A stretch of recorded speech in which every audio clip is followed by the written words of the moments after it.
The Meaning of Faith by Martin Luther. Faith is not what some people think it is.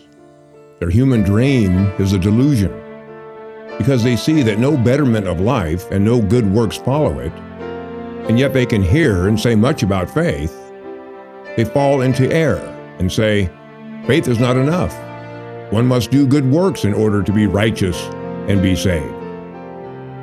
This is one reason that when they hear the gospel, they fall to and make for themselves by their own powers an idea in their hearts which says, I believe.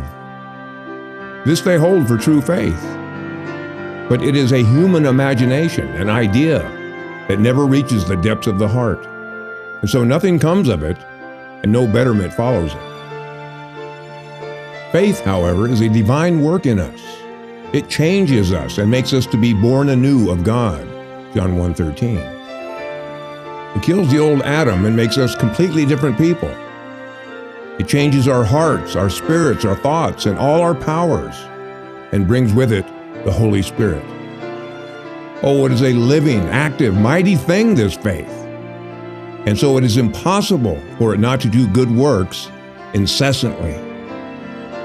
It does not ask whether there are any good works to do, but before the question rises, it has already done them and is always at the doing of them. Anyone who does not do good works in this manner is an unbeliever. He gropes and looks about after faith and good works, and knows neither what faith is nor what good works are, though he talks and talks with many words about faith and good works. Faith is a living, daring confidence on God's grace, so sure and certain that a man would stake his life on it 1,000 times.